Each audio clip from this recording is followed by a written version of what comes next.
Kabanata 12:03. Pwede ka bang pumunta? Sa loob ng reception hall. Tumingin si Cyrus kay Isabel sa kanyang harapan na may sobrang walang magawang ekspresyon. Dahil hindi niya talaga maintindihan kung ano ang iniisip ni Isabel sa isipan ng babaeng ito, at kailangan niyang hayaan ang kanyang sarili na maging manugang ng kanilang pamilya-tao. Kung si Cyrus ay papalitan ng ibang lalaki, tinatayang walang tatanggi. Kung tutuusin, si Isabel mismo ay isang top-notch beauty, at ang background ng kanyang pamilya ay sobrang nakakatakot.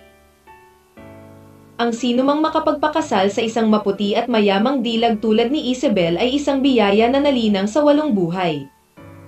Tinatayang sila Magi gising sa kakatawa mula sa kanilang mga panaginip. Gayunpaman, si Cyrus ay walang magawa at talagang hindi interesado kay Isabel, at ngayon ay nasa mood lang siya ni Margot. Kung nagawa ni Isabel na ilagay ang mga bagay na ito sa harap ng isang ordinaryong tao, tiyak na ito ay magiging napakatukso, ngunit kung ilalagay ang mga ito sa harap ni Cyrus, ito ay wala talaga. Kung tutuusin, napakayaman ni Cyrus, at kahit 10,000 dawes ay hindi kayang pantayan si Cyrus ng mag-isa. Tungkol sa hitsura ni Isabel, bagaman ito ay napakahusay, si Cyrus ay nakakita ng napakaraming mga dilag, at ngayon ay matagal na siyang manhid sa mga bagay tulad ng mga kagandahan. Cyrus, masasabi ko sa iyo na wala nang masyadong oras para sa iyo. Kung isang araw magbago ang isip ko at magmahal sa iba, hindi ka magkakaroon ng ganitong pagkakataon, kaya ipinapayo ko sa iyo na magdesisyon. Panipi. Nakangiting sabi ni Isabel kay Cyrus. Sorry, hindi kita gusto. Walang ekspresyong sinabi ni Cyrus kay Isabel. Ikaw. Natigilan si Isabel nang marinig niya ang mga salita ni Cyrus, at ang ekspresyon ng kanyang mukha ay napaka-hindi kapani-paniwala. Dapat alam mo na si Isabel ay hawak na ng lahat ng klase ng lalaki sa kanyang palad mula pa noong bata pa siya. Walang tatanggi kay Isabel. Hindi kalabisan kung sabihin na nakatingin lang si Isabel sa kanya at hindi mabilang na mga lalaki. Malalaman kung ano ang gustong gawin ni Isabel at susugod sila sa harap ni Isabel. Ngunit sa pagbibilang sa pagkakataong ito, 2 beses na tinanggihan ni Cyrus si Isabel. Si Isabel ang nagkusa na magtapat sa mga lalaki 2 beses mula noong siya ay bata, ngunit lahat sila ay tinanggihan. Ilang sandali, hindi ito matanggap ni Isabel. Cyrus, sinabi ko sa iyo na pinagsisisihan mo. Sigaw ni Isabel kay Cyrus na may malalaking luhang mata. Ano ang dapat pagsisihan tungkol dito? Malumanay na sagot ni Cyrus. Ikaw. Pinanood ni Isabel si Cyrus na bumagsak, nakatitig kay Cyrus na may malalaking tubig na mga mata, hindi alam kung ano ang gagawin. May gagawin ako dyan, mauna na ako. Mahinang sabi ni Cyrus kay Isabel. Pagkatapos sabihin ito, hindi binigyan ni Cyrus ng pagkakataon si Isabel na panatilihin siya, at dumiretso siya sa kinatatayuan ni Lani. You damn Cyrus, hintayin mo ako, hindi ako maniniwala, sooner or later ipapaibig kita. Mabangis na sigaw ni Isabel habang nakatingin sa likod ni Cyrus.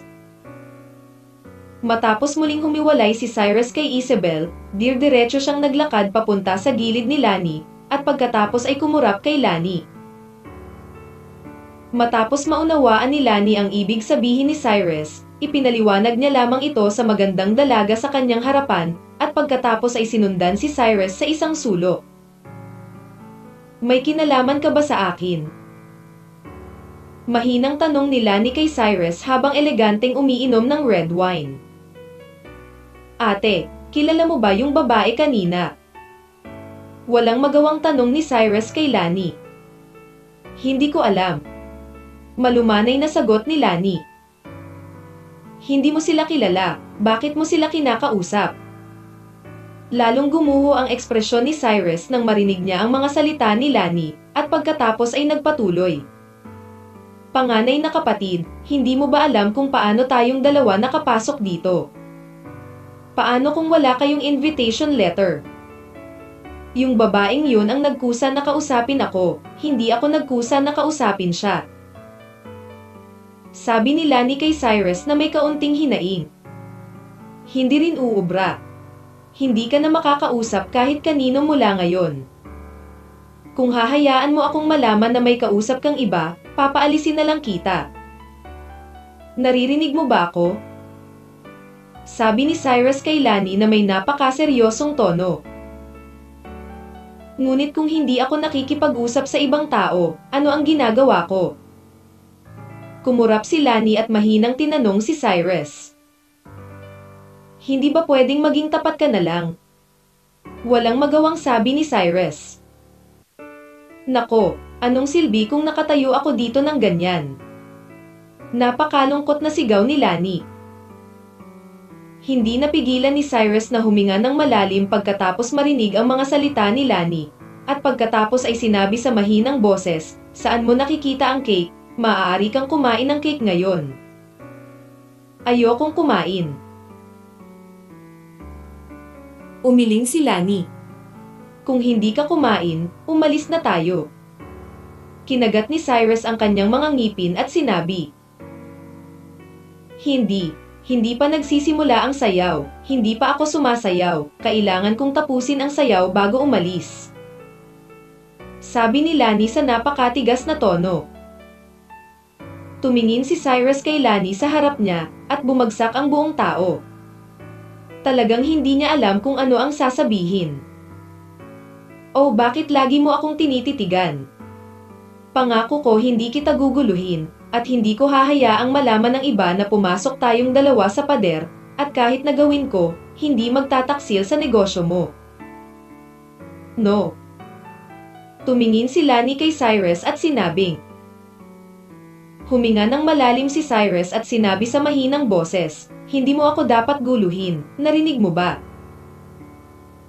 Don't worry, I'm sure hindi kita guguluhin, ano ba ang dapat mong gawin? Iritadong tugon ni Lani, at pagkatapos ay inabot at itinulak si Cyrus palayo. Saglit na nag-alinlangan si Cyrus, pagkatapos ay tumalikod at tumakbo sa malayo. At ipinagpatuloy ni Lani ang pakikipag-chat sa iba matapos makitang umalis si Cyrus. Tumingin si Cyrus sa kinatatayuan ni Lani, at bukod pa sa pagbagsak, ang kanyang mga mata ay bumagsak.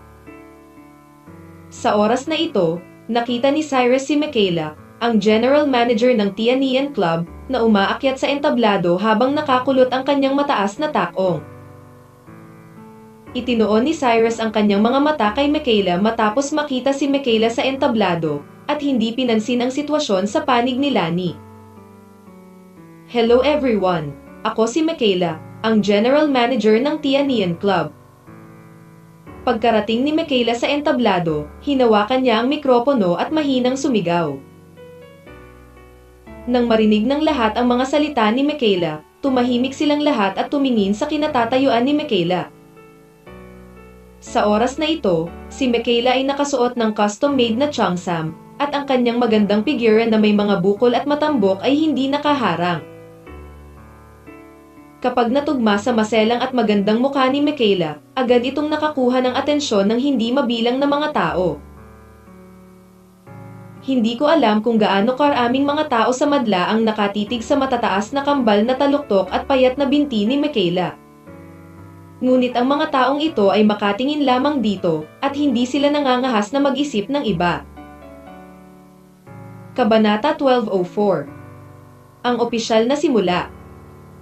Ngunit kahit sinong normal na lalaki ay lihim na mag-iisip sa kanyang puso. Gaano kapane-panabik kung makapaglagay siya ng isang sexy na dilag tulad ni Michaela na may mahabang dibdib, hita at balingkinita na baywang sa kama.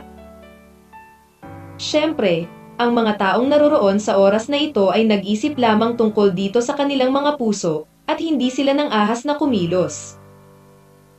Kung tutuusin, ang mga taong ito ay ang tinatawag na mga upper level na tao, at napakaraming babae sa paligid nila. Alam na alam din nila na si Michaela ay hindi isang simpleng babae. Siya ay naging general manager ng Tianian Club sa murang edad. At ang boss sa likod ni Michaela ay higit pa. Ang background ay kamangha-mangha, kaya walang nang ahas na pukawin si Michaela. Alam na alam nila kung ano ang mangyayari sa isang babaeng nakasakit kay Michaela. Matapos makita ni Michaela na tahimik ang lahat, malumanay siyang yumuko sa lahat. Sa isang iglap, sumambulat ang palakpakan sa bulwagan. Sa kabilang banda, bahagyang ngumiti si Michaela at pagkatapos ay nagpatuloy. 6 na taon na ang nakalipas mula nang itatag ang ating Tianian Club at 6 na taon na rin akong nagtrabaho sa club na ito. Hindi ito dahil sa pangangalaga ng ating mga VIP para sa ang aming Tianian Club. At ang Tianian Club ay hindi kailanman magiging kung nasaan ito ngayon, kaya narito ako upang pasalamatan ka sa iyong suporta sa aming Tianian Club. Nang marinig ng lahat ang mga salita ni Michaela, nagkaroon muli ng palakpakan. Sumunod, nagsimulang magsalita si Michaela ng ilang magagalang na salita. Si Michaela ay isang napakalakas na babae. Kahit nasa harap ng napakaraming big boss mula sa lalawigan ng Tianyuan. Siya ay napakalmado at natural, na may malabong ngiti sa kanyang mukha, na parang hindi niya naramdaman ang pagkakakilanlan ng mga taong ito. Takot. At si Michaela ay tila ipinanganak na may ugali ng isang profesional na tagapamahala, na nagbibigay sa mga tao ng pakiramdam ng pagkakasundo na may pahiwatig ng kamahalan. Walang sino man ang mamahalin si Michaela dahil siya ay isang babae sa edad na 20. Ang personal na kakayahan ni Michaela ay tiyak na kapantay ni Maritz at Melissa. Siya ay isang bihirang talento. Tiningnan ni Cyrus ang posisyon ni Michaela at hindi niya maiwasang pag-aralan ito ng mahina. Ngayon, ang aming Tianian Club ay inimbitahan kayong lahat dito. Una sa lahat upang magpasalamat sa inyong suporta para sa aming club sa loob ng maraming taon. At ang pangalawa ay ang aming Tianian Club ay ililipat sa iba't ibang dahilan, kaya kami ay daraos ang reception na ito at kakausapin ang lahat tungkol sa paglipat ng aming club.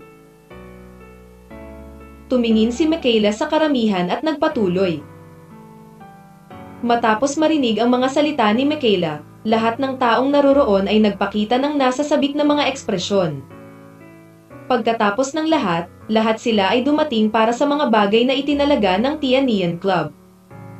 Sa oras na ito, si Michaela sa wakas ay nagsalita tungkol sa seryosong negosyo.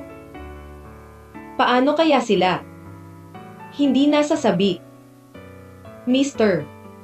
Chin, sa anong paraan mo pinaplanong ilipat ang Tianian Club? Maaari mo bang sabihin sa amin ng mabuti, para mapaghandaan namin? Sa sandaling ito, isang nasa katanghaliang gulang na lalaki ang sumigaw kay Michaela na may nasa sabik na ekspresyon. Ang nasa katanghaliang gulang na lalaking ito ay ang boss ng isang malaking nakalistang grupo. At ang kanyang halaga ay lumampas sa 10 bilyon, ngunit sa oras na ito ay kinausap niya si Michaela sa napakagalang na tono. Oo, Presidente Chin, paano eksaktong ililipat ang club na ito? You better have a good chat with us. Nabalitaan ko na ang paglipat ng Tianian Club ay ililipat sa kung sino ang magbabayad ng pinakamataas na presyo. Ganito ba? Sa oras na ito, isa pang nasa katanghaliang gulang na lalaki ang nagtanong kay Michaela ng may malakas na boses. Hindi napigilan ni Michaela na mapangiti nang marinig niya ang mga salita ng lahat at pagkatapos ay mahinang sinabi. Alam kong lahat ay sabik na malaman kung anong uri ng paglipat ang aming club, ngunit alam din ng lahat na ako ay Tianian Club lamang. Ang general manager ng Tianian Club, hindi ako ang boss ng Tianian Club, kaya ang mga bagay na ito ay kailangan pang ipaliwanag ng aming boss ng personal. Ang amo ng Tianian Club. Matapos marinig ang pangungusap na ito, ang mga ekspresyon sa mukha ng lahat ay napaka-curious. Kung tutuusin, masyadong mahiwaga ang pagkakakilanlan ng may-ari ng Tianian Club. Matagal nang naitatag ang Tianian Club, ngunit hindi kailanman nagpakita ang amo sa likod nito. Dapat mong malaman na kahit humingi ng tulong si Cyrus kay Vera sa oras na iyon, hindi malaman ni Vera kung sino ang may-ari ng Tianian Club.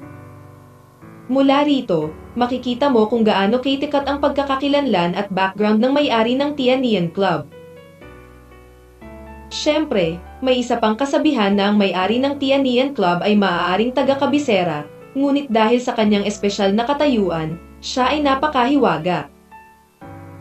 Mayroong iba't ibang mga teorya tungkol sa kung sino ang may-ari ng Tianian Club, ngunit wala sa mga ito ang 100% tumpak. President Chin, nasaan ang amo ng club mo?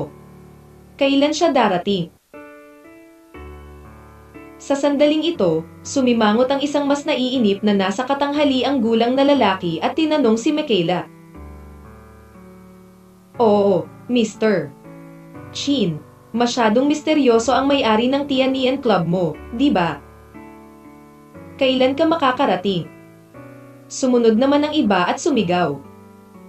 Huwag kayong mag-alala lahat. Tiningnan ni Michaela ang lahat at ngumiti, at pagkatapos ay nagpatuloy. Ang aming club boss ay natural na lilito kapag siya ay dapat na lumitaw, kaya sana ang lahat ay maghintay ng matyaga sa ilang sandali. Matapos marinig ang mga salita ni Chin Yiban, ang mga mata ng lahat ay kumislap sa kawalan, ngunit wala nang nangahas na magsalita pa. Pagkatapos ng lahat, hindi na sila nangangahas na saktan si Michaela ngayon. At halatang halata din ang kahulugan ni Michaela. Ngayon, tiyak nalilito ang amo ng kanilang clubhouse. Matagal nang naghihintay ang lahat, kaya natural na hindi ito masama ng ilang sandali. Sino ang may-ari nitong Tianian Club? Bakit ang hilig mong magbenta? Hindi mapigilan ni Cyrus na mapabuntong hininga nang tumingin siya sa kinatatayuan ni Michaela. Let me announce that today's reception is officially started. Sana lahat ay makapagsaya. Kapag halos tapos na ang lahat sa paglalaro, lalabas din ang may-ari ng clubhouse natin at kakausapin ka tungkol sa paglipat ng clubhouse. Sa sandaling ito, muling sumigaw si Michaela. Kaagad na sinundan ang nakaka-relax na musika sa bulwagan, ang mga waiter ay nagsimulang magdala ng iba't ibang masasarap na pagkain sa mesa. Medyo nagutom si Cyrus, kaya pumunta siya sa harap ng mesa para maghanap ng makakain. Ngunit sa oras na ito, si Cyrus lang ang nasa harap ng mesa, at ang iba ay tila hindi interesado sa pagkain. Kung tutuusin, lahat ay pumunta dito ngayon para sa seryosong negosyo, hindi para sa pagkain. At si Clinton, na nakikipag-chat kay Sobol, Robert at iba pa, ay nakita si Cyrus na kumakain sa isang sulyap at may bakas ng kalupitan at pang-aalipusta sa kanyang mga mata, at pagkatapos ay diretso siyang naglakad papunta sa gilid ni Cyrus. Kabanata 12:05. Nandito ka ba para magpatawa? Master de la Cruz, masarap ba ang pagkain dito? Sa oras na ito, si Clinton ay mayroon ng isang pilak na mga ngalakal bilang kanyang tagapagtaguyod, kaya hindi niya ilalagay si Cyrus sa kanyang mga mata. Dahil sa palagay niya, kahit na napaka-impluensyal ni Cyrus sa Soulbury City, ito ay Bihang City, at ngayon ang kanilang pamilya diyang ay may mga silver merchant pa rin bilang kanilang backers, kaya hindi siya natatakot kay Cyrus. Ayos lang. Nilinga ni Cyrus ang kanyang ulo at sinulyapan si Clinton at mahinahong sumagot. Hindi ko ine-expect na makakatagpo ako ng mga matandang kakilala dito. Lumapit din si Sobol kay Cyrus at walang ekspresyon na sinabi. At labis na natakot si Robert kay Cyrus matapos na baliin ni Cyrus ang kanyang binti noong nakaraan. Ayaw na niya itong maranasan muli, kaya sa pagkakataong ito ay natuto si Robert na maging matalino at hindi na lumapit kay Cyrus. Sa lahat, nilinga ni Cyrus ang kanyang ulo at bahagyang tumingin kay Sobol, at pagkatapos ay mahinang sinabi, hindi ko inaasahan na magkakaroon ka ng lakas ng loob na kausapin ako. Hehe, Bakit hindi ako naglakas loob na kausapin ka? Tumingin si Sobol kay Cyrus at Ninishan, at walang ekspresyong tinanong si Cyrus. Hindi ka ba natatakot na mabali ang iyong binti tulad ni Robert? Mahinahong sabi ni Cyrus habang kumakain. Si Robert ay si Robert, ako ay ako, kung maglakas loob kang hawakan ako, tiyak na pagsisisihan ko ito sa buong buhay mo. Tumingin si Sobol kay Cyrus at malungkot na sinabi. Mas mabuting layuan mo ako. Walang ekspresyong sinabi ni Cyrus kay Sobol. Ikaw. Naramdaman ni Sobol na ang mga salita ni Cyrus ay nagpahayag ng paghamak sa kanya sa oras na ito, at humakbang siya para magsalita. Sobol, huwag masyadong impulsive. Nagmamadaling lumapit si Clinton para pigilan si Sobol. Tutal, reception ngayon sa Tianian Club. Kung talagang nagugulo si Sobol dito, kahit si Clinton ay hindi mailigtas si Sobol. Higit pa rito, pumunta si Clinton dito ngayon para manalo sa Tianian Club, kaya hindi niya binalak na gumawa ng karagdagang gulo, at ayaw niyang magdulot ng gulo. Maaaring nandito rin si Young Master de la Cruz ngayon para sa bagay na inilipat ng Tianian Club. Nakangiting tanong ni Clinton kay Cyrus. Oo. Tumango si Cyrus. Ang Tianian Club ay hindi isang bagay na makukuha ng lahat. Sa palagay ko ay inilipat ito ng ilang tao para sa kapakanan ng club, ngunit sa katunayan, pumunta sila dito upang kumain at uminom. Sa oras na iyon, maaaring hindi pa nila makuha ang panimulang pondo para sa Tianian Club. Panipi. Kakaibang sinabi ni Sobol ang yin at yang. Nilingga ni Cyrus ang kanyang ulo at sinulyapan si Sobol, at may bakas ng kawalan ng kakayahan sa kanyang mga mata, dahil talagang hindi niya maintindihan kung bakit palaging napakalimutin ni Sobol. Sinampal ni Cyrus si Sobol sa mukha hindi isang beses o dalawang beses, ngunit gusto pa rin ni Sobol na lumapit at pukawin si Cyrus. Tama ang mga salita ni Xiaobay. Ang Tianian Club ay tinitigan ng maraming tao. Kaya kung talagang gagamitin ang auction sa oras na iyon, tinatayang magiging astronomical ang panimulang presyo, at natural na hindi ito makukuha ng mga ordinaryong tao. Para sa pera. Nakangiting sabi ni Clinton. Jiang Gongzi, nabalitaan ko na ang iyong Jiang family ay interesado rin sa Tianian Club na ito.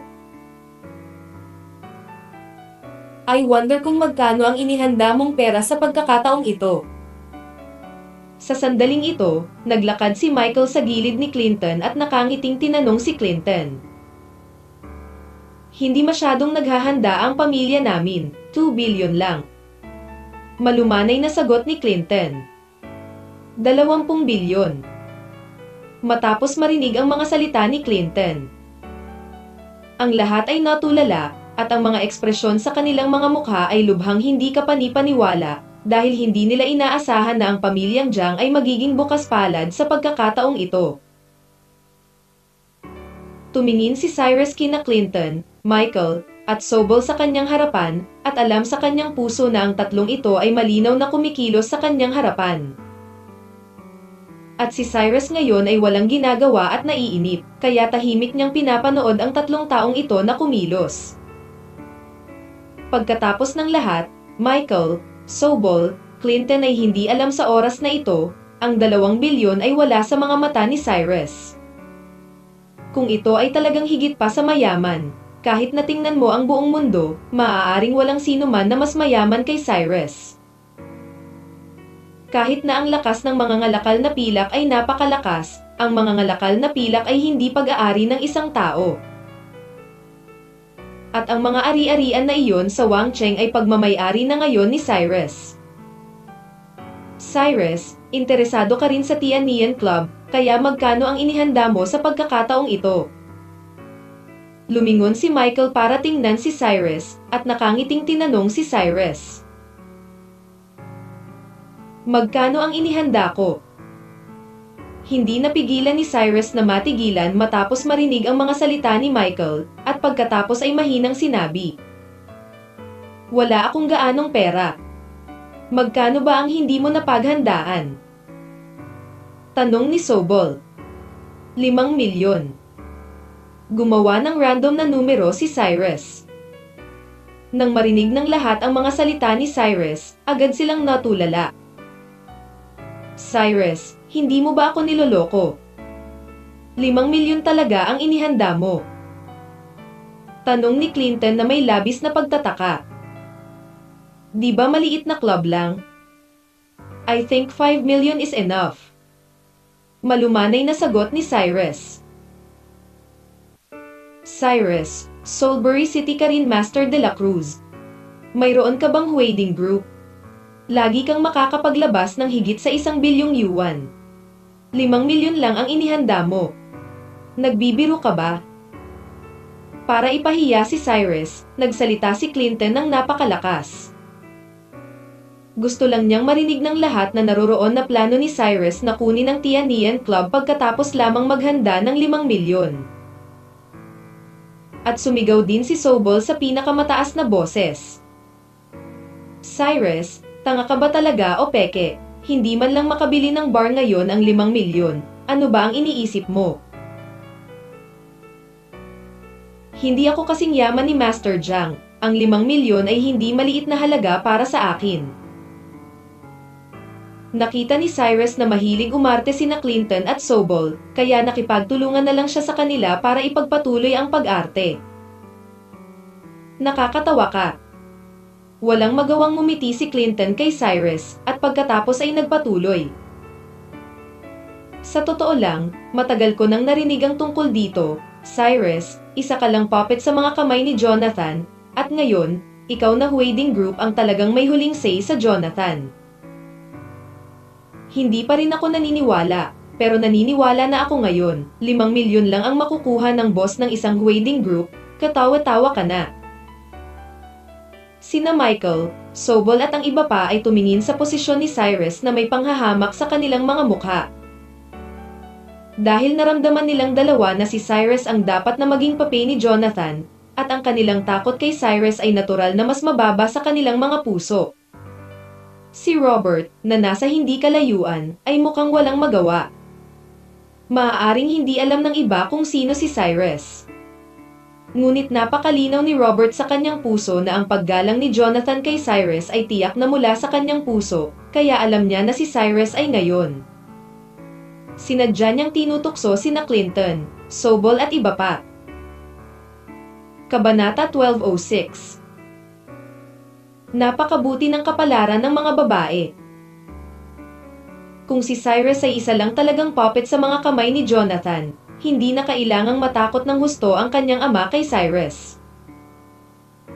At natural na maririnig ni Cassandra, Crystal at iba pa ang pag-uusap ni na Cyrus at Clinton. Alam ni Crystal sa kanyang puso na si Cyrus ay hindi tunay na papi ni Jonathan. Ngunit naramdaman ni Cassandra na ang mga salita ni Clinton ay napakamakatwiran dahil palagi siyang nag-aalinlangan tungkol sa pagbabago ng pagkakakilanlan ni Cyrus. Ang kawawang batang lalaki na maaasahan ang pagpupulot ng basura ay naging napakayamang pangalawang henerasyon na may kamanghamanghang background. So fake ang lahat ng ito. Puppet lang si Cyrus. May kislap na kakaiba sa magagandang mata ni Cassandra. Sa oras na ito, malaki rin ang ipinagbago ng kanyang pagtingin kay Cyrus. Ang sinumang maaaring pumunta sa pagtanggap na ito ngayon ay maaaring isang pag-iral na may kahangahangang pagkakakilanlan at background. Kaya pagkatapos marinig ang sinabi ni Clinton, ang mga taong ito ay labis na hinahamak si Cyrus, dahil pakiramdam nila ay sinabi ni Cyrus na kumuha siya ng 5 kung gusto mo. Para makuha ang Tianian Club sa halagang 1 milyon, isa lang itong pangarap ng tanga. Ngunit ang mga taong ito ay may mga pagkakakilanlan, kaya tiyak na hindi sila magsasalita sa mababang boses tulad ng mga ordinaryong tao. Sa kabaligtaran, parang wala silang narinig. Master de la Cruz, sa tingin ko ang iyong 5 milyon ay tiyak na hindi sapat upang manalo sa Tianian Club. Ngunit hindi mo kailangang masyadong malungkot. Pagkatapos ng lahat, ang pagkain dito ay napakasarap pa rin, Maaari ka ring kumain ng higit pa at pagkatapos ay umalis, sa ganitong paraan kung gayon, hindi pag-aaksaya ng oras. Nakangiting sabi ni Clinton kay Cyrus. Malinaw, ang mga salita ni Clinton ay sadyang nagpapahiya kay Cyrus, at naririnig ng lahat ang ibig sabihin ng mga salita ni Clinton. Tama, pumunta ka lang para makita ang mundo. Nakangiti ring sabi ni Sobol. Sinong nagsabing hindi makukuha ni Cyrus ang Tianian Club ngayon? Gayunpaman, sa sandaling ito, isang malutong at sexy na boses ang umalingaw-ngaw sa karamihan. Hindi napigilan ni Clinton na matigilan matapos marinig ang pangungusap na ito, pagkatapos ay tumingin sa likod. Natapakan ni Isabel ang matataas na takong at maganda ang paglalakad sa harap ni Cyrus.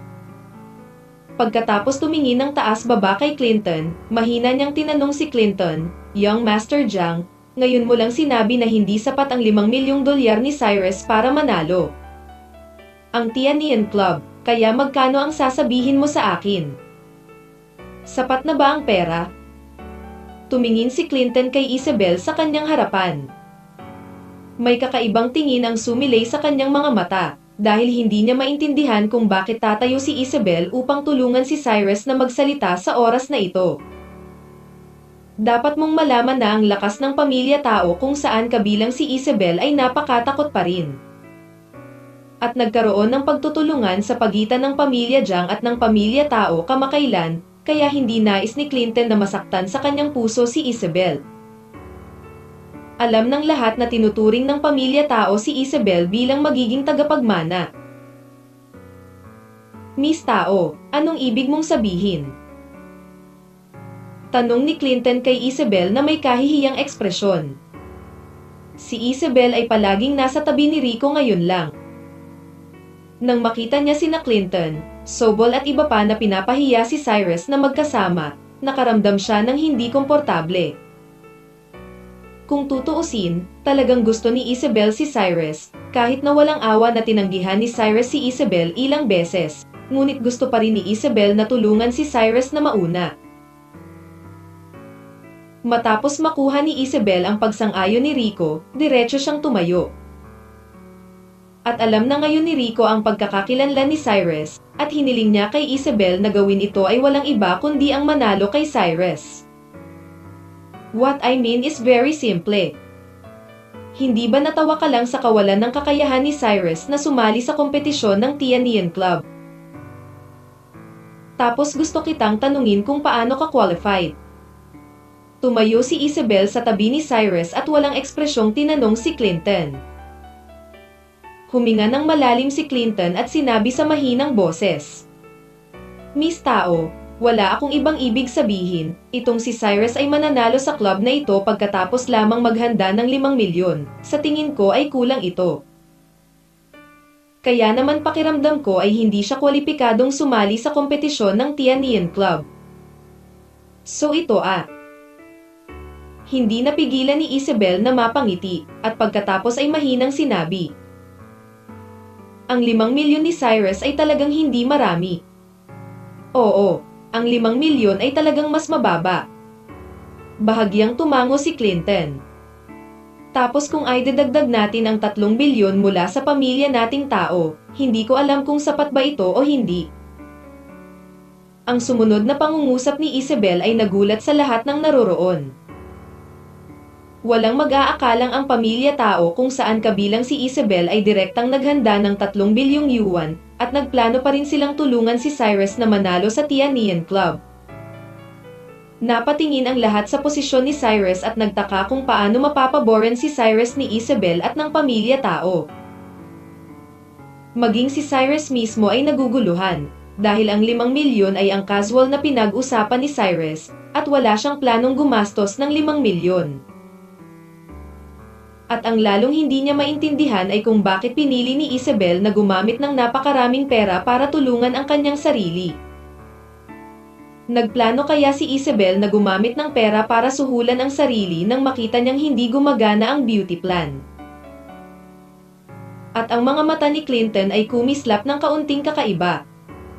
At pagkatapos ay humakbang siya at tinanong si Isabel na nakakunot ang noo. Miss Tao, hindi mo ba dapat sabihin kung ano ang nangyari sa iyong pamilya Tao? Natural na hindi pareho ang mga gawain ng pamilya naming Tao, ngunit dapat ko pa ring bilangin ang sasabihin ko, matanda. Sa sandaling ito, tumayo si Rico at sinabing walang ekspresyon. Ito. Si Clinton ay natigilan saglit. Sa ngalan ng aming pamilya Tao. Inaanunsyo ko na ang mga pondo sa pagbid na nilahukan ni Master de la Cruz sa oras na ito ay mula sa aming pamilya Tao. At susubukan ng aming pamilyang Tao ang aming makakaya upang makipagtulungan kay Master de la Cruz upang mapanalunan ang Tianian Club. Mahinang sabi ni Rico.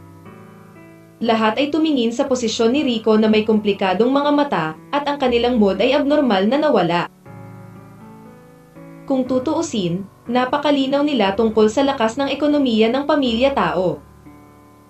Kung pipiliin ng pamilya Tao na tulungan si Cyrus sa pagkakataong ito at gawin ang lahat, wala na silang pag-asa. Sa simpleng paghahambing ng pera, walang makakapantay sa pamilya Tao kahit sa buong Tianyuan Province.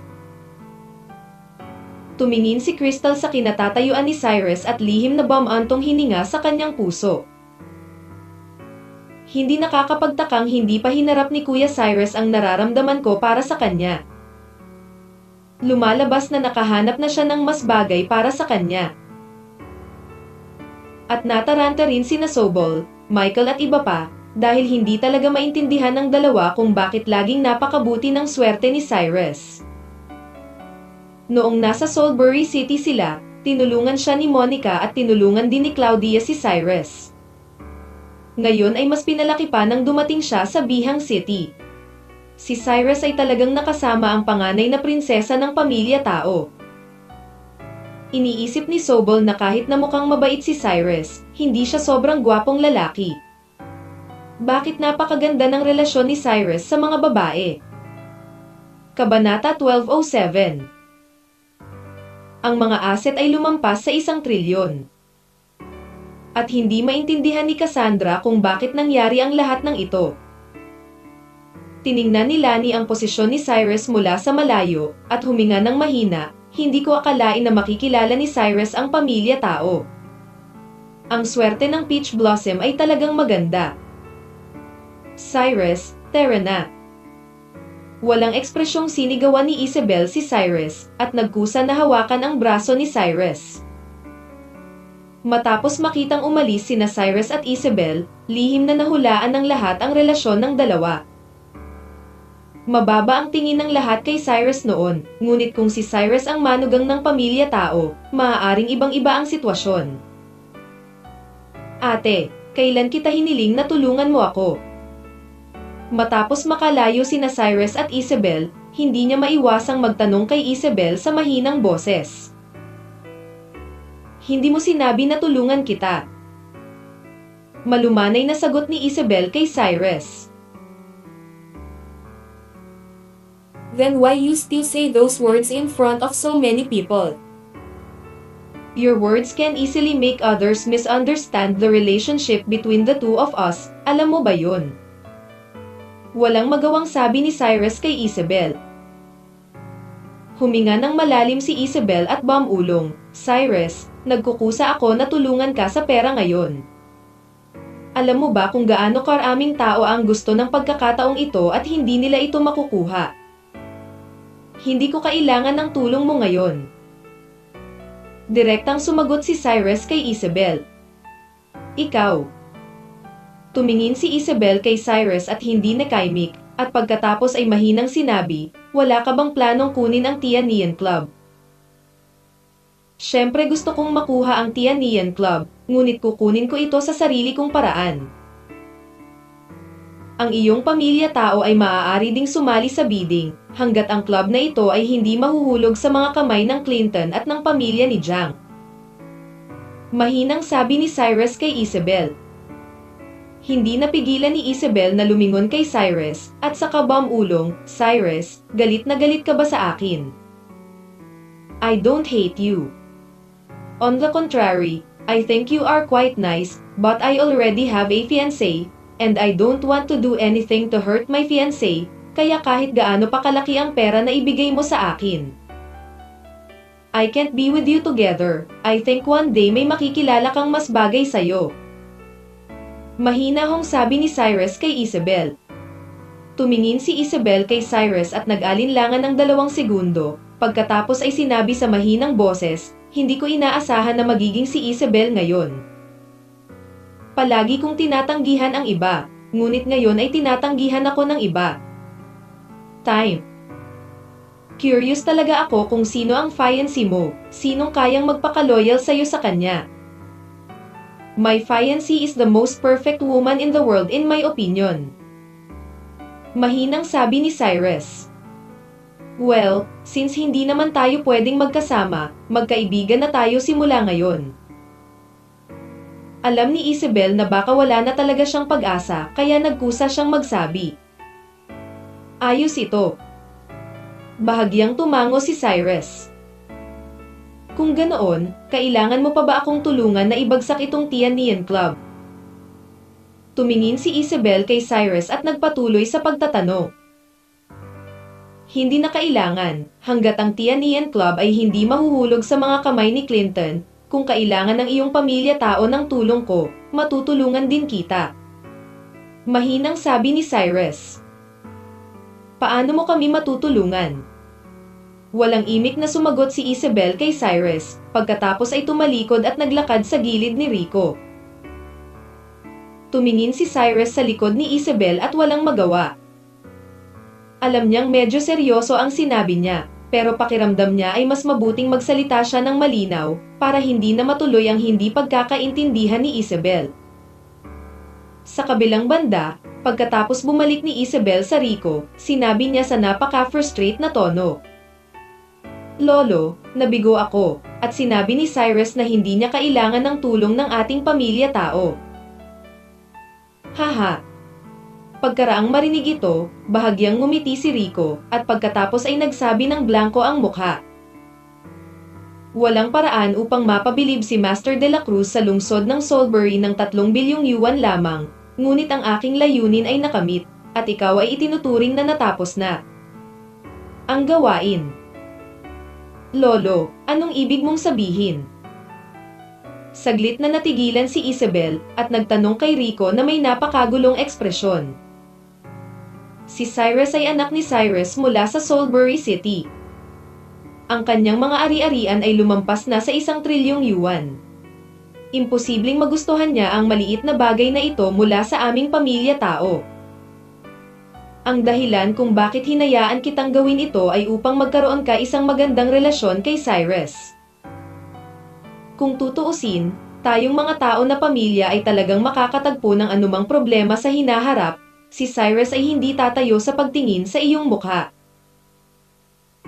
Si Rico, ang matandang fox, ay palaging ginagamit ang damdamin ni Isabel para kay Cyrus para manalo kay Cyrus, umaasang makuha ang proteksyon ni Cyrus. Alam na alam niya na si Isabel at ang kanilang pamilyang tao ay hindi karapat-dapat kay Cyrus. Ang mga ari-arian ni Cyrus ay lumampas sa 1 trilyon. Matapos marinig ni Isabel ang mga salita ni Rico, ang buong tao ay natigilan, at tumingin kay Rico na may gulat na ekspresyon. Ang trilyon ay isang konserbatibong pagtatansya lamang, ang mga ari-arian ni Cyrus sa ibang bansa ay magiging mas kakilakilabot. Bahagyang bumantong hininga si Rico. Walang kamalay-malay na tiningnan ni Isabel ang posisyon ni Cyrus, ang kanyang mga mata ay nagulat maliban sa pagkabigla.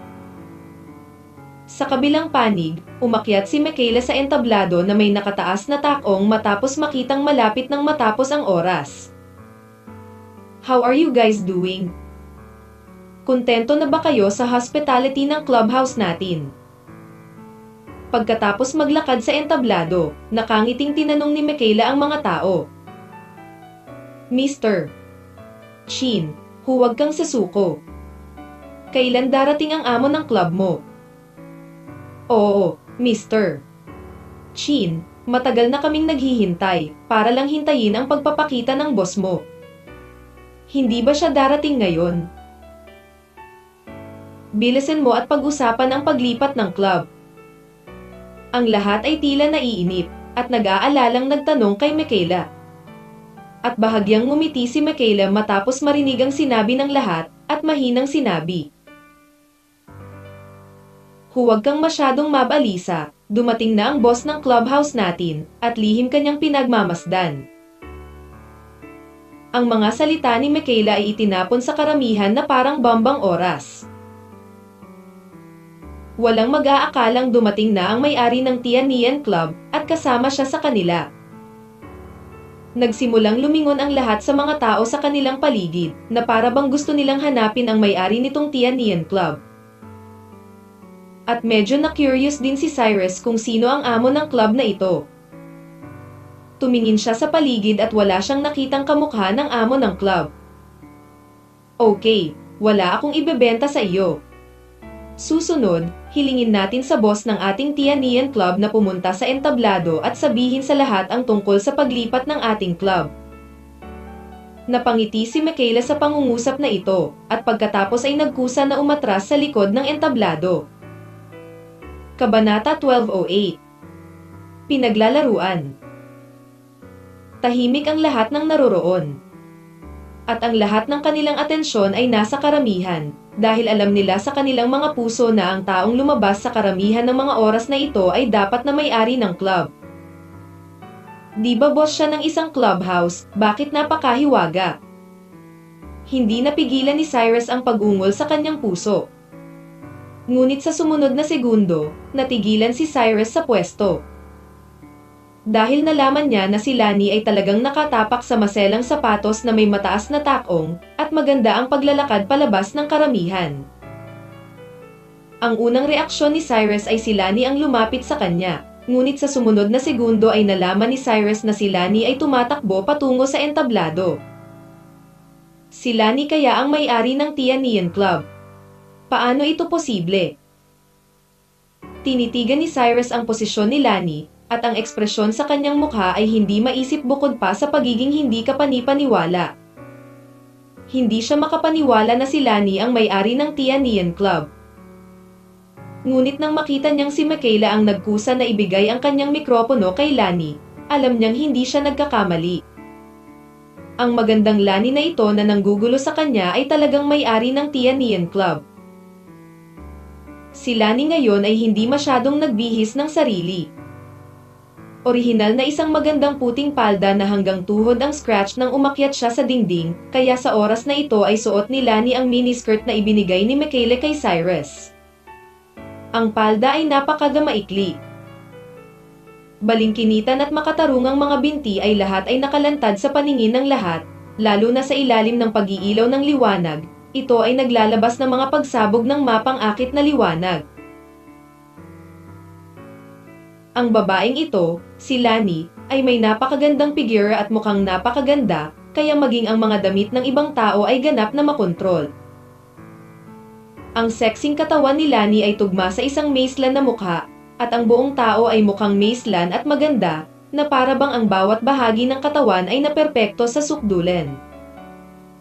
Maputi ang nyebe na pisngi, matangos na ilong, mapupulang labi, at isang pares ng magagandang mata. Ang mga tampok ng mukha ay napakapino na hindi makahanap ng anumang mga bahid. Halos lahat ng naroroon ay namangha sa kagandahan ni Lani, maging si Michaela ay magiging mababa sa harap ni Lani.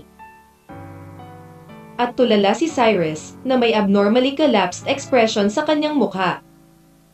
Ibinuka niya ang kanyang bibig at hindi alam kung paano ilarawan ang kanyang mood. Hindi niya akalain na si Lani ang may-ari ng club. Sa sandaling ito, isa lang ang nasa puso ni Cyrus, at iyon ay ang sumugod kay Lani at magtanong kung bakit pinaglalaroan ni Lani ang kanyang sarili. Halatang si Lani ang may-ari ng club pero pinili pa rin niyang sumama sa pader kasama ang sarili niya. Hindi ba halata na pinaglalaroan niya ang sarili niya?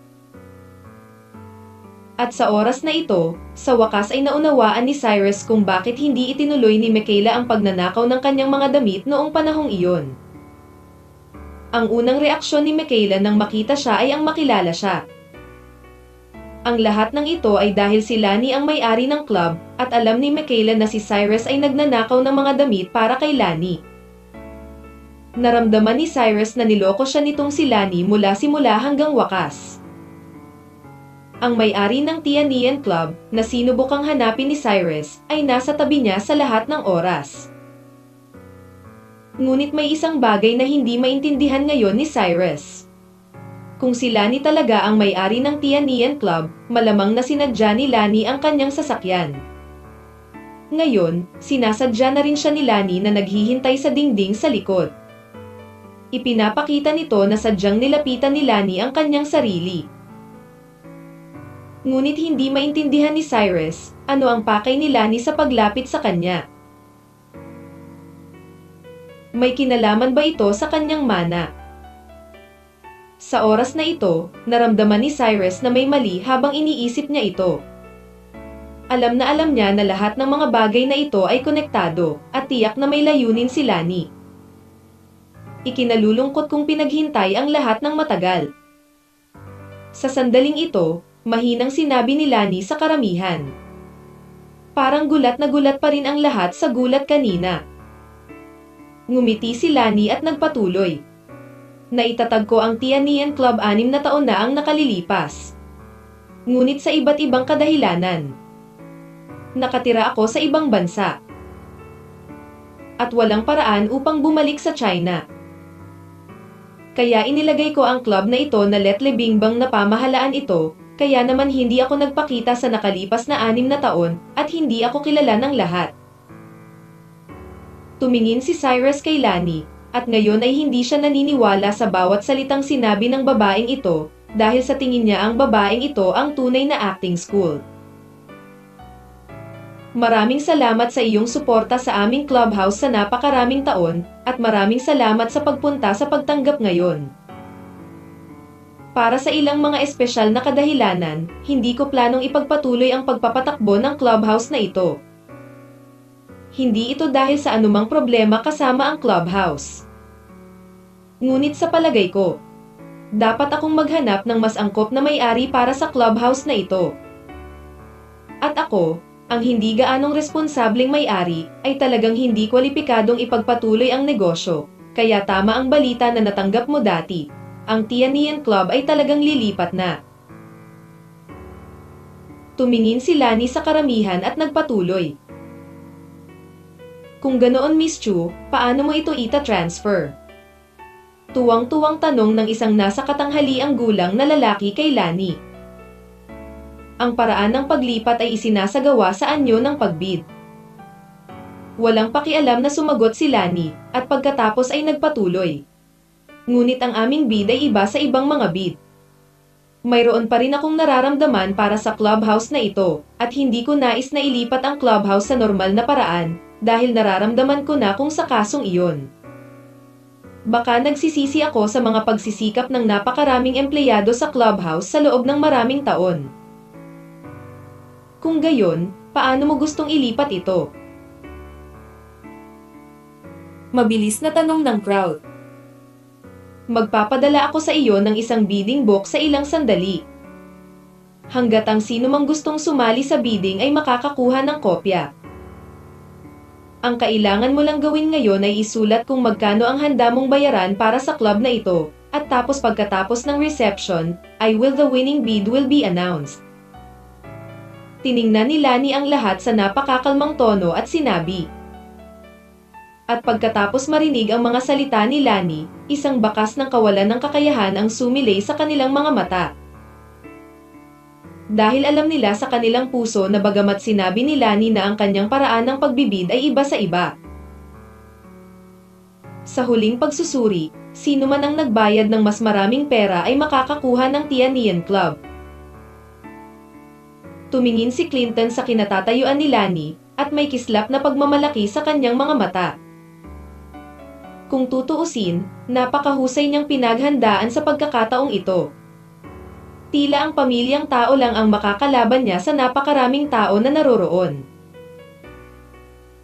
Alam na alam ko na maraming interesado sa aming club ngayon, kaya napagpasyahan ko na ang mga magbid ay kailangang magbayad ng isang presyo.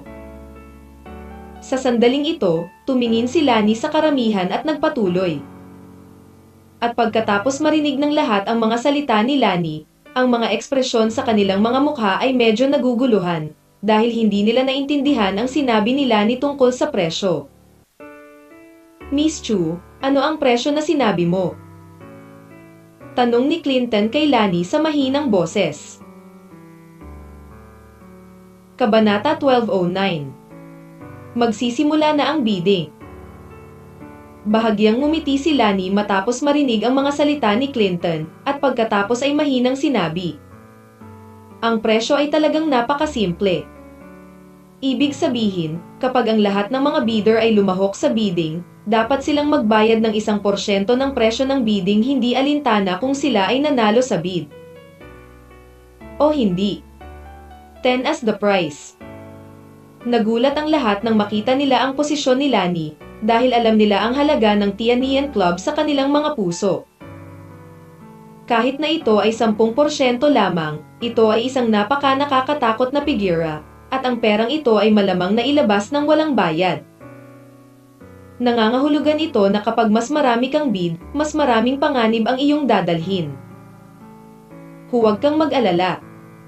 Hindi sa akin ibinibigay ang perang ito, kundi sa nanalong bidder, kaya bago mag-bid, sana ay mapag-isipan ng lahat ang pag-bid. Kahit ano pa ang resulta, hindi namin ibabalik ang pera. Tumingin si Lani sa karamihan at nagpatuloy sa pagpapaliwanag. Ang mga boss na naroroon ay nagtinginan sa isa't isa ng may pagkadismaya at nagsimulang gumawa ng kanilang sariling mga kalkulasyon. Kung tutuusin, ang diskarte ni Lani ay halatang sadyang pinipigilan ang tawad sa presyo ng mga bidder. Sa kasong ito, kailangang isaalang-alang ng lahat kung kakayanin nila ang pagkawala kung mabibigo sila. Naghanda si Clinton ng halos 200 milyong yuan. Kung isusulat niya ang presyong ito, kung hindi siya mananalo sa bid sa huli, maaaring kailanganin niyang mawalan ng 200 milyong yuan. Natahimik ang karamihan. Alam nila sa kanilang mga puso na ang auction na ito ay talagang iba sa karaniwan. Sa ilalim ng naturang panuntunan, maaaring may mga taong nagplanong magbayad ng malaking halaga. Ngunit nag-aalala sila na sila ay mabibigo, kaya ibababa nila ang presyo na magbibigay ng pagkakataon sa ibang tao na haantong sa resulta ng bidding na ito. Paraan upang mahulaan. Tumingin si Cyrus kay Lani sa entablado at nagtaka kung ano ang layunin ng ginagawa ni Lani. Dapat alam ng lahat ang mga patakaran, di ba? Sa oras na ito, muling tinanong ni Lani ang karamihan. Malinaw. Mabilis na sumagot ang lahat. Bueno, ngayon ang mga gustong sumali sa bidding ay maaaring humingi kay Bingbang na kunin ang bidding document. Bibigyan kita ng kalahating oras para pag-isipan ito. Pagkatapos sabihin ni Lani ito, tumalikod siya at tumakbo papunta sa backstage. Pagkaalis ni Lani, ang mga boss na naroroon ay nagtipon sa paligid ng Michaela upang humingi ng mga bid. Ang orihinal na akala ni Cyrus na sa sandaling lumabas ang panuntunan ni Lani, maraming tao ang tiyak na susuko sa pagbibid. Tutal, ang 10% ng bidding fee ay hindi maliit na bilang. Ngunit ang hindi inaasahan ni Cyrus ay hindi man lang nabawasan ang sigla ng mga taong ito. Inakala nilang lahat na ito ay isang pagkakataon, kaya't ang mga sumuko ay lahat ay handang lumahok sa bidding. At si Cyrus ay hindi na interesado sa bid na ito ngayon, at ngayon ay gusto niyang malaman kung bakit siya nilalapitan ni Lani. Kinuha ni Clinton ang bidding book mula kay Michaela, pagkatapos ay bumalik kay Joffre at nagtanong sa mahinang boses, Tatay, magkano ang dapat nating isulat ngayon? Nag-aalala rin ngayon si Clinton na kung talagang magsulat siya ng 2 bilyon at matalo sa mga kamay ng pamilya-tao, maaaring mawala sa kanya ang 200 milyon ng walang kabuluhan, at ang halagang ito ng pera ay hindi maliit na halaga. Hindi ko inaasahan na ang may-ari ng Tianyan Club na ito ay napakatalino, gamit ang pamamaraang ito para makaakit ng mas maraming tao na magbid. Isang bakas ng kawalan ng kakayahan ang sumilay sa mga mata ni Joffre, at pagkatapos ay nagpatuloy siya. Ngayon ang bid ng pamilya tao ay dapat na humigit kumulang 3 bilyon, at namimigay kami ng pera sa pamamagitan ng pagsulat ng 2 bilyon. Paano kung magsulat tayo ng 3.25 bilyon? Saglit na nag-alinlangan si Clinton at mahinang nagtanong. Are you crazy? Binigyan tayo ni President Fang ng 2 bilyon. Ano ang gagawin mo sa natitirang 1.5 bilyon? At paano mo masisiguro na mananalo ka sa bid sa huli? Tanong ni Joffre sa mahinang boses. Kung ganoon ay sumuko na lang tayo. Sabi ni Clinton na nakakunot ang noo. Hindi ka pwedeng sumuko na lang. Marahang umiling si Joffre, at pagkatapos ay sinabi sa mahinang boses, hintayin mo ako dito, tatawagan ko si President Fang. Tumango si Clinton. Pagkalipas ng ilang minuto, bumalik si Joffre sa tabi ni Clinton. Tay, ano ang sinabi ni President Fang? Mabilis na tanong ni Clinton. Napakasimple ng kahulugan ni Mr. Fang, ang presyo ay kontrolado sa loob ng 5 bilyon, ngunit ang saligan ay dapat nating makuha ang Tianyan Club. Kung hindi natin makuha ang Tianyan Club sa huli, babayaran natin ang 500 milyong bidding fee. Ating sarili. Medyo nalilito na sabi ni Joffre. Tay, sa tingin ko kaya nating lumaban.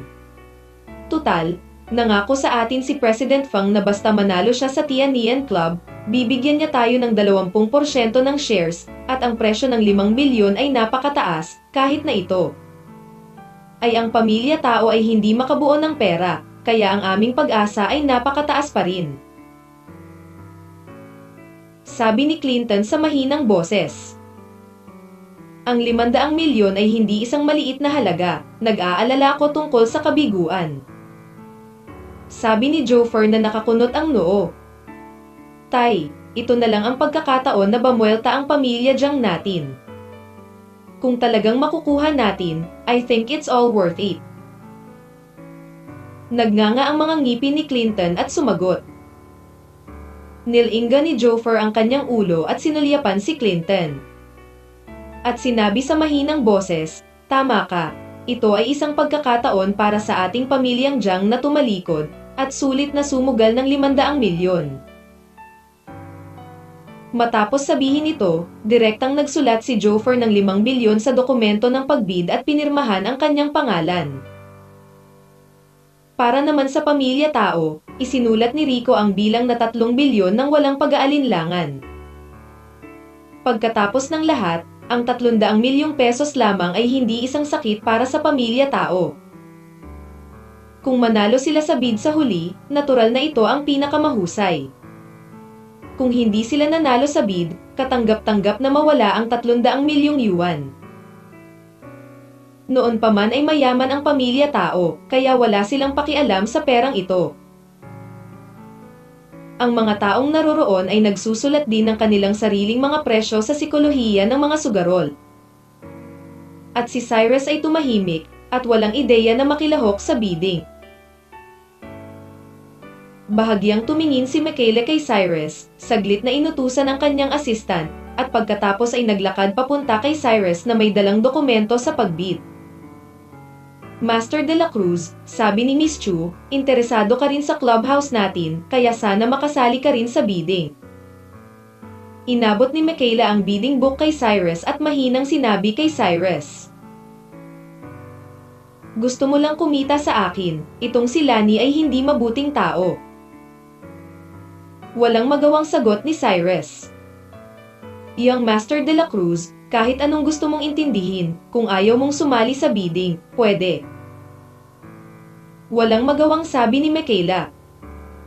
Tumingin si Cyrus kay Michaela at nag-alinlangan ng 2 segundo, pagkatapos ay kinuha ang dokumento sa pagbid at isinulat ang bilang na 100,000 sa dokumento ng pagbid.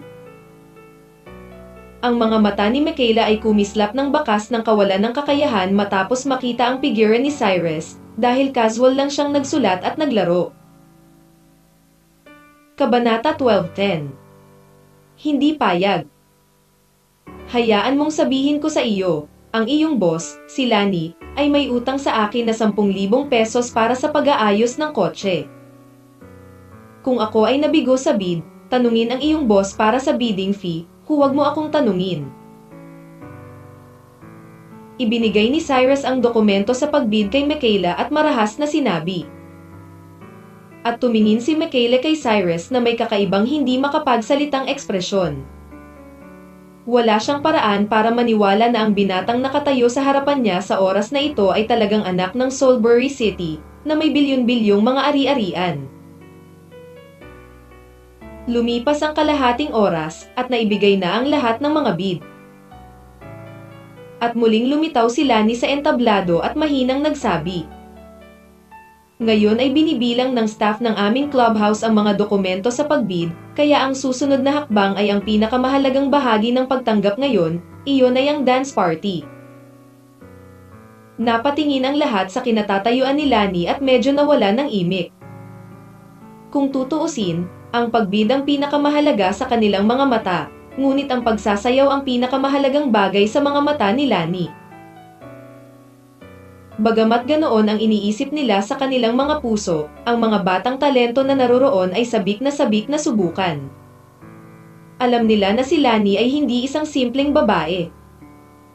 Kung sila ay makakasayaw kasama si Lani, makilala ang isa't isa, at makakuha pa ng pabor ni Lani, pagkatapos ngayon ay isang napakalaking ani. Kaya sa oras na ito, maraming tao ang naghahanda na anyayahan si Lani na sumayaw. Gayunpaman, nang tingnan ni Cyrus ang posisyon ni Lani, bigla niyang naalala na si Lani ay tila sumisigaw na sumayaw mula nang pumasok sa bulwagan na ito, at sinabi pa na gusto niyang maging kasosyo sa sayaw ni Cyrus. Gusto ba akong sumayaw ni Lani? Isang matapang na ideya ang biglang sumulpot sa puso ni Cyrus. Oo naman, ang mga mata ni Lani ay bumagsak kay Cyrus sa oras na ito. Bahagyang ngumiti si Lani, at saka naglakad papunta sa posisyon ni Cyrus na naka-high heels. Nakatayo si Cyrus na tulala at hindi alam kung ano ang gagawin. Ang mga tao ay kumalat na parang tubig, lahat ay gumagawa ng paraan para kay Lani, at lahat ay naghihintay kung sino ang pipiliin ni Lani bilang kanyang kapareha sa sayaw. At si Clinton ay nakatayo sa harap ni Cyrus sa mga oras na ito. Si Clinton ay tiyak na maituturing na pinakagwapo sa napakaraming kabataang naroroon. At si Clinton ay magaling sumayaw. Kaya nang makita niya si Lani, tila tumatakbo siya patungo ang kanyang posisyon. Pagkatapos nito, ang ekspresyon ng kanyang mukha ay hindi pangkaraniwang nasa sabik, at ang kanyang tibok ng puso ay nagsimulang bumilis. Tuwang-tuwang naghihintay si Clinton, na parang naisip na niya kung paano tatanggapin ang imbitasyon ni Lani sa kanyang isipan. Gusto mo bang maging partner ko sa sayaw? Sa sandaling ito, umalingaw-ngaw ang boses ni Lani sa tainga ni Clinton. Isang karangalan ko na maging kasosyo mo sa sayaw, Miss Chu. Kinakabahang tugon ni Clinton, pagkatapos ay iniunat ang kanyang kanang kamay. Ngunit sa sumunod na segundo, direktang itinulak ni Lani si Clinton, at pagkatapos ay sinabi sa isang maliit na bibig, hindi kita kinakausap. Saglit, natigilan si Clinton sa kinauupuan, at ang ekspresyon ng kanyang mukha ay sobrang pangit, dahil wala nang mas nakakahiya kaysa dati. At ang boses ni Lani ay hindi masyadong maliit, at maririnig ito ng lahat ng napakalinaw.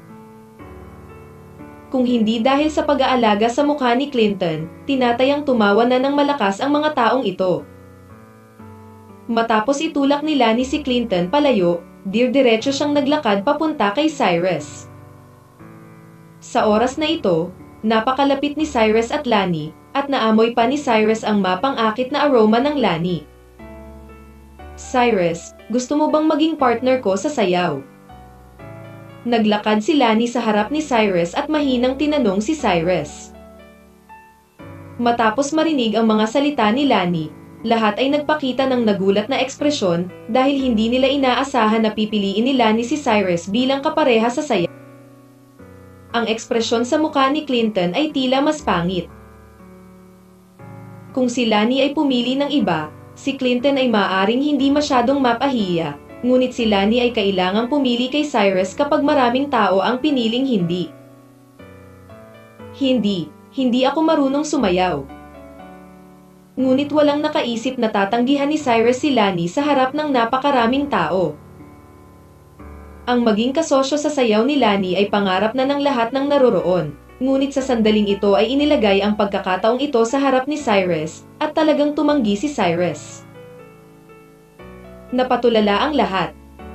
Kahit si Clinton ay hindi maintindihan kung ano ang nangyayari. Hindi nagalit si Lani dahil sa pagtanggi ni Cyrus. Sa kabaligtaran, direktang inilapit niya ang kanyang maliit na ulo sa tainga ni Cyrus, bumuka at sumara ang kanyang sexy na malarosas na labi, at mahinang sinabi, "Cyrus, ito ang club ko, ikaw. Nasa harap mo ngayon. Hindi ba nararapat na tanggihan ako sa harap ng maraming tao? Mapapahiya ako sa iyo ng ganito. Kaya kitang isayaw, pero kailangan kong malaman kung bakit ka nagsinungaling sa akin." Nag-alinlangan sandali si Cyrus at saka mahinang nagsalita. "Ipapaliwanag ko sa iyo kapag sumayaw ka." Bahagyang tumugon si Lani kay Cyrus, at pagkatapos ay direktang hinawakan ang kamay ni Cyrus gamit ang sarili niyang maliit na kamay, at kinaladkad si Cyrus papunta sa dance floor. Walang nag-isip na pagkatapos tanggihan ni Cyrus si Lani, talagang kinaladkad ni Lani si Cyrus papunta sa dance floor. Walang magawa si Cyrus sa oras na ito. Alam din niya na kung patuloy niyang tatanggihan si Lani, baka mapahiya si Lani, kaya sundan lang niya si Lani sa dance floor. Tumutugtog ng musika. Tumingin si Cyrus kay Lani at sinabing, "Hindi ako marunong sumayaw. Napakasimple ng bagay na ito, tuturuan kita." Habang nagsasalita, inilagay ni Lani ang kamay ni Cyrus sa kanyang payat na baywang, at pagkatapos ay inilagay ang isa pang kamay sa balikat ni Cyrus. Si Cyrus ay mukhang walang magawa, ngunit maaari lamang siyang makipagtulungan kay Lani at magsimulang bahagyang baluktot ang kanyang katawan. Iniisip ni Cyrus na walang kabuluhan ang pagsasayaw. "Hindi ko alam kung bakit ang daming mayayamang tao ang gustong sumayaw. Para lang ba samantalahin ang pagsasayaw?" Ngunit anuman ang mangyari, napakabuti pa rin ang baywang ni Lani. Si Isabel, na nasa hindi kalayuan, ay nakita si Cyrus na sumasayaw kasama si Lani. Na may hindi pangkaraniwang galit na ekspresyon sa kanyang mukha, at sumigaw sa mahinang boses, bakit ang moldita na si Cyrus na ito ay nakikipag-ugnay pa rin kay Lani. Originally, si Isabel din ang target ng mga young talents na sabik na imbitahan siya, pero sa mga oras na ito ay sobrang bad mood si Isabel. Basta pumunta siya para imbitahan siya, pinagalitan siya ni Isabel at tumakas.